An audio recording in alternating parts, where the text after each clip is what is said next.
I thought my wife and my brother barely tolerated each other until I found the lease to their secret apartment, signed 7 years ago. My entire marriage was a lie. I always thought my wife, Claire, and my brother, Ryan, barely tolerated each other.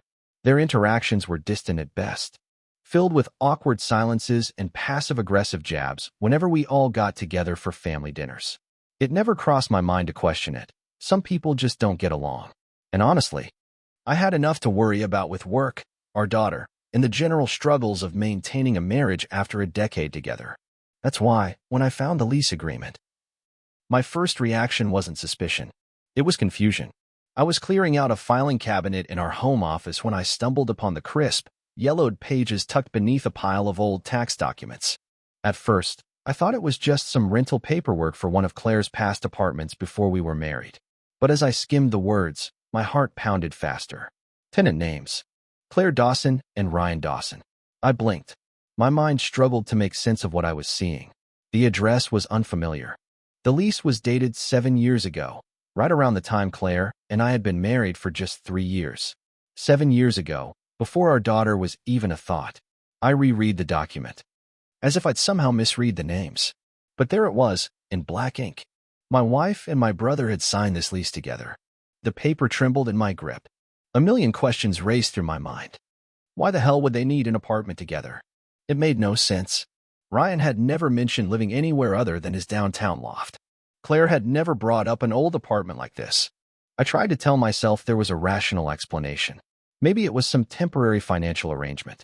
Maybe Claire had helped Ryan with something, and it had nothing to do with me. But the longer I stood there, staring at the page, the more the pit in my stomach grew. A memory surfaced, one I hadn't thought about in years. Claire and Ryan had a particularly heated argument at a family barbecue around that time. I'd always assumed it was just one of their usual spats, but what if it wasn't? What if it was something else entirely? I needed answers. Grabbing my phone, I typed the address into Google Maps. It was in a quiet part of town, not far from where Claire used to work back then. A 20-minute drive. My hands felt clammy against the steering wheel as I pulled out of our driveway, the lease tucked in the passenger seat beside me. I wasn't even sure what I was expecting to find. Maybe an abandoned building. Maybe nothing. But when I arrived, the apartment complex was still standing. It wasn't run down. In fact, it looked well-maintained, small, but nice. A place for professionals or couples looking for privacy. I parked down the street, my heart hammering as I stepped out of the car. This was insane. I was acting like some paranoid husband, chasing ghosts. But something told me I needed to know. The entrance was secured with a keypad. I stared at it, unsure of what to do next. Breaking in wasn't an option. I was about to turn back when a woman carrying groceries stepped out. I took my chance, slipping inside before the door clicked shut. The hallway smelled of fresh paint and cleaning supplies. Apartment 3C. That was the unit listed on the lease. As I walked down the hall, my pulse pounded in my ears. The door looked like any other plain, unremarkable. But to me, it was the doorway to something I had never been a part of. A life I had never known existed. I pressed my fingers against the doorknob. Hesitated, then knocked. No answer. I knocked again. Silence. My fingers twitched toward the handle. I didn't even know if I wanted it to open. But before I could decide what to do, a neighbor's door creaked open. An older woman with graying hair and sharp eyes peered at me. "Looking for someone?" she asked, her voice laced with curiosity. I hesitated before clearing my throat. Yeah? I was wondering if you knew who used to live here." She squinted at me. "That unit? Been empty for a while now. At least a year or two." A year or two. Then who had been paying the rent before that? I forced a smile. "Do you remember who lived there before?" She studied me for a moment, as if deciding whether to answer. Then she shrugged. "A couple. Kept to themselves mostly. The man was quiet. The woman came and went a lot. A couple." My stomach twisted. "Did they leave together?"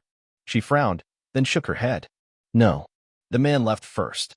She stayed a little longer. Then one day, she just disappeared, too." Her words felt like a punch to the gut. I nodded, forcing myself to thank her before walking away. My mind was reeling. A couple. Ryan and Claire. Living together. For how long? And why? By the time I got back to my car, my hands were shaking. I pulled out my phone and stared at Claire's number. I needed to call her. I needed to ask her, right now, what the hell was going on. But I didn't. Not yet. Because if she had kept this from me for 7 years, I wasn't sure I was ready to hear the answer. I sat in my car, gripping the steering wheel so tightly my knuckles turned white. The older woman's words echoed in my head. A couple. The man left first. She stayed a little longer. Ryan and Claire. Living together. Sharing a home. For how long? And why? My mind raced, trying to piece together something, anything, that made sense. But no matter which way I twisted the facts, the conclusion was the same. There was no innocent explanation for this. I needed answers. I pulled up Claire's number on my phone again, my thumb hovering over the call button. But I hesitated. If I confronted her now, she'd have time to spin a story. Time to lie. I needed proof. Something undeniable. Taking a deep breath, I put the car in drive and headed home. Claire was in the kitchen when I walked in, humming softly as she chopped vegetables. The smell of garlic and onions filled the air. "Hey, you're home early," she said without turning around. I swallowed hard, my heart pounding in my chest. "Yeah, work was slow today." She turned then, smiling. "That's rare." Her gaze flickered to my face, and something in her expression changed. "Are you okay?" I forced a smile. "Yeah, just tired." She studied me for a moment, then nodded, returning to her cooking. I watched her, trying to see her the way I had before today. The woman I loved, the mother of my child. The person I thought I knew. But now, every movement felt calculated. Every smile, a performance. How long had she been lying to me? "Where's Emma?" I asked, referring to our 6-year-old daughter. "Upstairs. She had a long day at school." I nodded, forcing myself to act normal. "I'll go check on her." Claire gave me a soft smile. "You're a good dad." "You know that." The words sent a pang through my chest. I walked upstairs, my legs feeling like lead. Emma's room was at the end of the hall, decorated in soft pastels and scattered with stuffed animals. She was curled up in bed, fast asleep. For a brief moment, I let myself forget. Let myself just be a father looking at his child, instead of a man whose entire marriage was unraveling. But then, a thought crept in, one I didn't want to acknowledge. Was Emma mine? The idea was like ice in my veins. I turned away, gripping the doorframe to steady myself. No, Claire wouldn't. She wouldn't have lied about that too, right? I had to know. That night, I waited until Claire was asleep before slipping downstairs. I went at her desk in the corner of the living room, where she kept all our important documents. My hands trembled as I rifled through the drawers, searching for anything, bank statements, mail, anything that could connect her to the apartment. And then, I found it. A utility bill, addressed to Claire Dawson, for the same apartment, dated just over a year ago. My pulse pounded in my ears. She had still been paying for it, long after she claimed to have stopped. I grabbed my phone and took a picture of the bill, my hands shaking. Then I slipped the paper back and closed the drawer. I had proof now, but I needed more. I needed to hear her say it. The next morning, I waited until Emma had left for school before confronting Claire. She was sitting at the kitchen table, sipping her coffee, scrolling through her phone.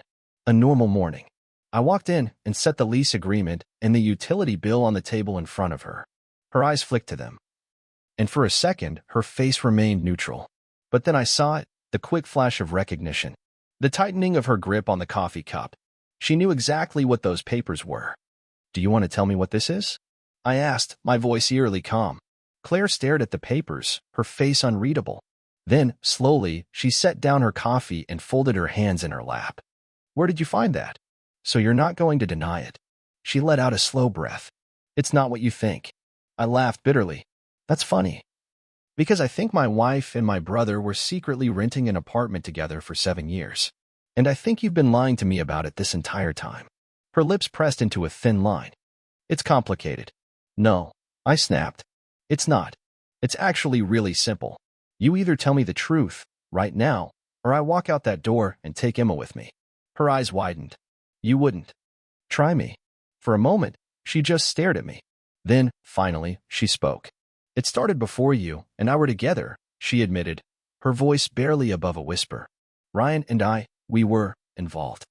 I felt like the ground had been ripped out from under me. "What?" She swallowed hard. "We were young. We didn't think it would last. And then you and I started dating. And it was easier. Safer." I took a step back, as if putting physical distance between us would lessen the blow. "Safer?" She nodded. "Ryan wasn't. ready for commitment. But you were, and I needed stability. I stared at her, my heart hammering. So what? I was your backup plan. She flinched. No, it wasn't like that. I shook my head, letting out a humorless laugh. And yet, you kept seeing him. For 7 years. She looked away. I felt something inside me snap. Is Emma mine? Claire's head jerked up, her eyes wide. How can you even ask me that?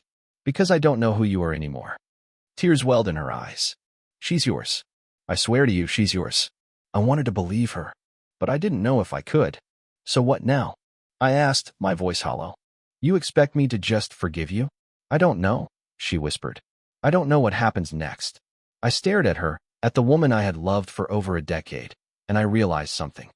I wasn't sure if I loved her anymore. I turned away, walking toward the door. Where are you going? She called after me.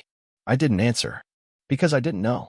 I drove for hours without a destination in mind, my hands gripping the steering wheel so hard my knuckles turned white. The world outside blurred past me, a mess of streetlights and neon signs. But inside my head, everything was crystal clear. Claire had admitted it. She and Ryan had been involved before we got together, and they had continued seeing each other secretly. In some hidden corner of my life for years. For 7 damn years. I pulled into an empty parking lot and let my head fall against the steering wheel. My breath came in sharp, ragged exhales as I tried to process what she had told me. I had been the safe choice. The stable one. Not the man she loved. Just the one she could count on. I wanted to scream. Instead, I reached for my phone. I stared at Ryan's number for a long time. I hadn't called him in weeks. Not since we last saw each other at Emma's birthday party. I had always thought of Ryan as my irresponsible, carefree younger brother. The type who never settled, never committed to anything for long. Except, apparently, my wife. Before I could talk myself out of it, I pressed the call button. The phone rang 3 times before he picked up. Hey man, Ryan's voice was casual, like nothing had happened. This is a surprise. I clenched my jaw. We need to talk. A pause. What's wrong? You know exactly what's wrong. Another silence. Then a sigh. Look, can we do this later? No. We do this now. I heard rustling. Like he was shifting in his seat. Fine. Where are you? I glanced around the empty parking lot. Meet me at Miller's Diner. 20 minutes. All right. I hung up before he could say anything else. The diner was nearly empty when I walked in. A few night shift workers sat in booths, sipping coffee, their faces exhausted under the fluorescent lights. I slid into a booth in the back, facing the entrance. Ryan arrived 10 minutes later. He looked the same as always, casual, slightly disheveled, like he had just rolled out of bed. But there was something else in his expression when he spotted me. Guilt. He slid into the booth across from me, avoiding my eyes. So, he said, forcing a smirk. What's this about? I tossed the lease agreement onto the table. This. His smirk vanished. His fingers curled around the edge of the paper, but he didn't say anything. Then, slowly, he exhaled. She told you. I leaned forward, my voice low and deadly. Yeah, she told me. After I found this. I gestured to the lease. You had an apartment together. For 7 years. So tell me, Ryan. How long were you sleeping with my wife? His jaw tightened. It's not that simple. No. I barked out a laugh. Because from where I'm sitting, it's pretty damn simple. He finally met my gaze. Look, I never meant for it to happen like this. I gritted my teeth. That's not an answer. He sighed, rubbing a hand over his face. It started before you two got together. You know that. And when you started dating her, I backed off. I tried to stay away, but we couldn't. I felt my nails digging into my palms. You couldn't. I repeated, my voice shaking. Are you seriously telling me that you were the victim in this? Ryan winced. No, that's not. You had 7 years to stop, I snapped. 7 years to tell me the truth. But instead, you lied. Both of you. While I was building a life with her, raising a daughter, your biggest problem was sneaking around behind my back. He flinched at my words, but didn't deny them. I shook my head. You know what hurts the most? I never saw this coming. Not from you. Ryan swallowed hard. I didn't plan for it to be like this. No. I let out a bitter laugh. So what was the plan, Ryan? That you'd keep screwing her in secret forever? That I'd never find out? He dropped his gaze to the table. I don't know. I stared at him, barely able to contain my rage. And then, the question I had been too afraid to ask tumbled out. Is Emma mine? His head snapped up, eyes wide. What? I gritted my teeth. Is Emma mine? He looked genuinely horrified. Of course she is. Claire hesitated when I asked her. Ryan exhaled sharply, shaking his head. She's yours, man. I swear. I wanted to believe him, but I didn't know if I could trust a single word he said. I leaned back in my seat, my heart pounding in my ears. I don't even know what to do with this, I admitted, my voice raw. Do I tell Mom and Dad? Do I just walk away from everything? Ryan swallowed hard. I don't know what you want me to say. I let out a humorless chuckle. I don't think there's anything you can say. We sat in silence for a long time. Finally, I stood up. Ryan looked up at me, something desperate in his eyes. Where are you going? I exhaled. I don't know. And with that, I walked out. I didn't go home. I drove around aimlessly until the sun started to rise, my mind a tangled mess of anger, betrayal, and heartbreak. When I finally pulled into the driveway, Claire was waiting on the porch. She stood as I got out of the car, wrapping her arms around herself like she was cold. You talked to him, she said quietly. I nodded. Yeah, I talked to him. She swallowed hard. And I don't know what to do with this. Her face crumpled. I'm sorry. I let out a slow, measured breath. You don't get to say that. Tears welled in her eyes. I never meant to hurt you. I clenched my jaw. But you did. Silence stretched between us. Finally, I spoke. I want a paternity test for Emma. Her breath hitched. I told you. I don't care. I cut her off. I need to know. A tear slipped down her cheek, but she nodded. I stepped past her, into the house. For the first time, it didn't feel like home anymore. The silence in the house was suffocating. Claire stayed in the living room while I sat in the kitchen. The only thing separating us was the wall between the two rooms, but it felt like an ocean. Neither of us spoke for what felt like hours. I stared at my phone, my finger hovering over the contact for the nearest DNA testing clinic. I had looked up a place earlier while parked in an empty lot, too drained to drive home. My mind still felt like it was running on autopilot. I didn't even know who I was anymore. The moment I hit call, Claire appeared in the doorway. Her face was pale, her eyes red and puffy. You really want to do this? She asked softly. I didn't answer. I just put the phone to my ear and waited. A woman picked up on the other end. Hello, you've reached rapid DNA testing. How can I help you? My throat was dry. I need a paternity test. There was a pause. Of course, sir. We offer both legal and non-legal testing. Do you have the child in question available to come in for a cheek swab? I exhaled, glancing at Claire. She was gripping the back of a chair so hard her knuckles had turned white. Yes, I said. I'll bring her in. After I booked an appointment for the next day, I hung up without another word. Claire let out a shaky breath. This is going to destroy her. No, I said coldly. You destroyed her. You destroyed us. She flinched like I had slapped her. For the first time, I saw something flicker across her face, fear, realization. Maybe it had finally hit her that there was no coming back from this. That night, I didn't sleep. I sat on the edge of the bed, staring at the floor, while Claire curled up on the other side, her back to me. She didn't try to touch me, didn't try to talk. Maybe she finally understood that nothing she could say would make this better. Morning came too soon. I woke Emma up like it was any other day, helped her get dressed, made her breakfast. But when I told her we had a doctor's appointment to go to, she looked up at me, confused. I'm not sick, she said. I forced a smile. It's just a checkup, sweetheart. Won't take long. She nodded, trusting me completely. That trust felt like a knife in my chest. The clinic was small, sterile. A woman at the front desk smiled as we walked in. But all I could see was the clipboard in her hand, the one I would have to sign before they swabbed my daughter's cheek.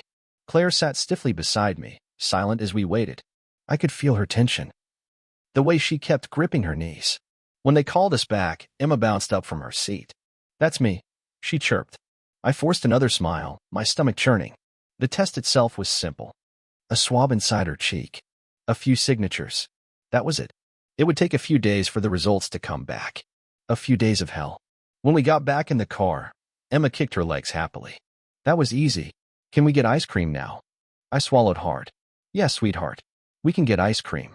The days dragged by like slow, aching torture. I barely spoke to Claire. We existed in the same house, but I felt like a ghost. I didn't know how to act around her anymore, around the woman who had lied to me for years, who had built a life with me while keeping her real love hidden in the shadows. Ryan hadn't called me since the diner. I hadn't reached out either. What was there to say? The night before the results were set to arrive, Claire finally broke the silence. What happens after this? I was sitting in the living room, staring blankly at the TV. I hadn't even been watching it. I turned to look at her, expression unreadable. After what? She swallowed. After the results come back. I exhaled, rubbing a hand down my face. If she's mine, I'll still be in her life. If she's not, I don't know. Her lips parted slightly, like she wanted to argue, but she didn't. Instead, she whispered, I don't want you to leave. I stared at her, feeling nothing. Then you shouldn't have given me a reason to. Tears welled up in her eyes. I love you. I almost laughed. Almost. No, you don't. She flinched. I do. No, I repeated, my voice steady. You love what I gave you. Stability. A home. Security. But if you really loved me, you wouldn't have done this. She said nothing, because she knew I was right. The email came the next morning. I sat at the kitchen table, my laptop in front of me, my hand hovering over the trackpad. Claire stood behind me, hands clasped together. I clicked it open, scanned the document, and then my vision blurred. 99.9% probability of paternity. Emma was mine. The relief that washed over me was suffocating. I let out a breath I hadn't even realized I was holding, my shoulders sagging. Claire let out a choked sob behind me, covering her mouth. I wanted to feel relief. I did. But the betrayal was still there. Emma was mine, but Claire had still spent years lying to me, still built a life with me while loving someone else. I closed the laptop and stood. Claire wiped her eyes. So what now? I grabbed my car keys. I'm leaving. Her face crumpled. Please. I shook my head. I'll always be Emma's father. That won't change. I exhaled slowly, feeling the weight of everything pressing down on my chest. But you and me? We're done. Her breath hitched. You can't just walk away from everything we built. I stared at her, my expression unreadable. We didn't build anything. You just built a lie, and I don't want to live in it anymore. She reached for me, but I stepped back, and then I walked out the door. I didn't go far. I checked into a hotel for the night, needing space to breathe. When I finally called Ryan, he picked up on the second ring. She's mine, I said. A long pause. Then, I'm glad. Silence stretched between us. Finally, Ryan sighed. I fucked up, man. Yeah, I said. You did. I don't expect you to forgive me. Good, I said. Because I never will. Another pause. Then he whispered, I'm sorry. I exhaled. I hope you mean that. But it doesn't change anything. He didn't argue. We hung up, and I felt lighter. Not better, not healed, but lighter. For the first time in weeks, I could breathe. I didn't know what came next. I didn't know how I would rebuild from this. But I knew one thing for sure. I wasn't going to live in the past anymore.